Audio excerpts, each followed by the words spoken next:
Kata yayasan berasal dari bahasa Sanskerta, yaitu yasa.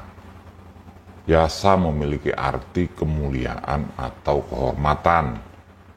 Orang yang mendirikan yayasan haruslah orang-orang yang mulia dan terhormat.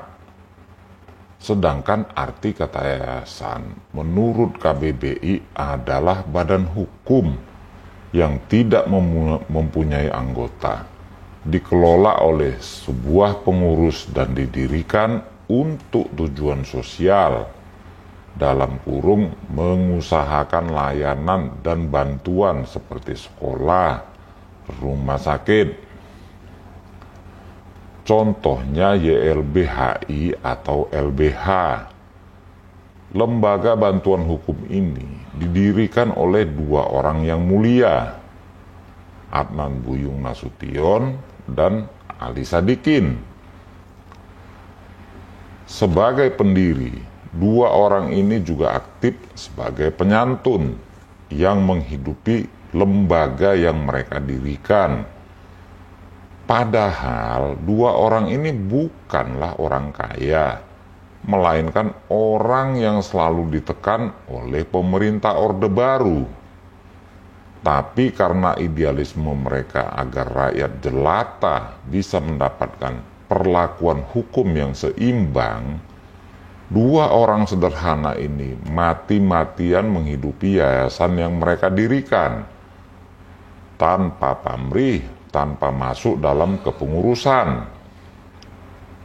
Contoh lain, Tahir Foundation atau Yayasan Tahir. Yayasan ini didirikan oleh Datuk Tahir, seorang kaya raya pemilik grup Mayapada.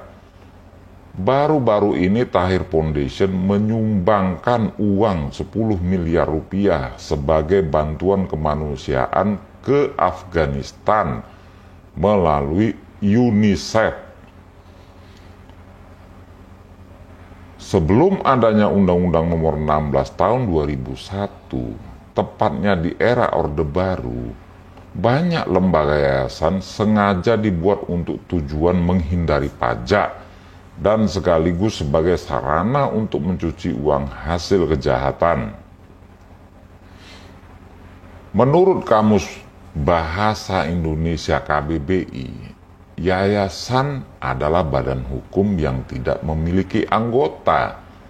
Artinya, yayasan sama dengan orang, yaitu sebagai subjek hukum. Sebagai subjek hukum karena yayasan memiliki legal standing. Yayasan bukanlah milik siapa-siapa, melainkan berdiri sendiri. Pendiri yayasan bukan pemilik yayasan. Yayasan memiliki modal dasar yang berasal dari pendiri yayasan tersebut. Di saat suatu yayasan sudah berbadan hukum, maka kekayaan yayasan tersebut telah terpisah dari kekayaan para pendirinya. Artinya, pendiri sudah tak punya hak apapun terhadap kekayaan yayasan tersebut. Nah, terkait dengan Yayasan Bina Prestasi Nasional, sejak lembaga ini terbentuk, maka harusnya para pendiri sudah tak punya hak apapun terhadap kekayaan dari yayasan yang mereka dirikan. Kekayaan Yoris beserta 6 pendiri lainnya sudah terpisah dari kekayaan yayasan. Mengapa? Ya jelas, karena tujuan yayasan adalah mulia dan terhormat, bukan untuk sarana mencari uang.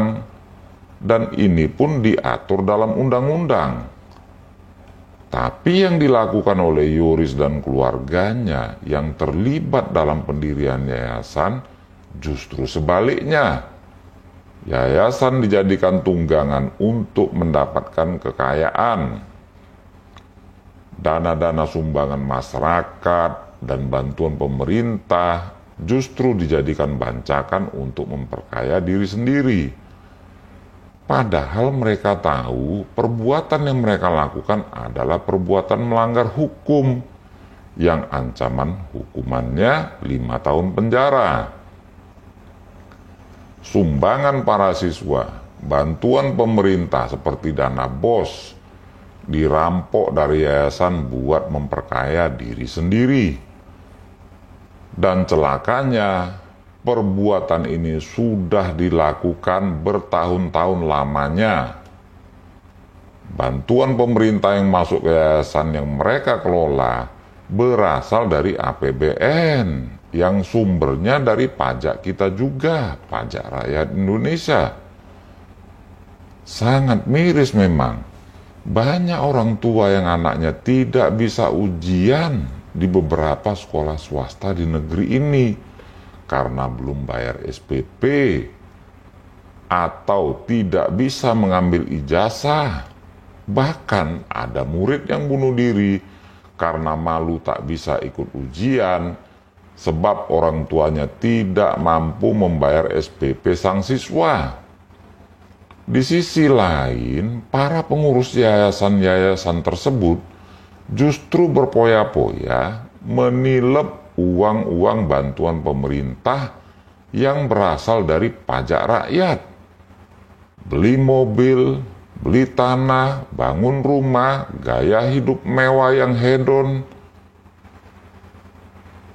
Pertanyaannya, beranikah polisi mengusut kasus pencucian uang di Yayasan Bina Prestasi Nasional? Bukti-bukti sudah lengkap.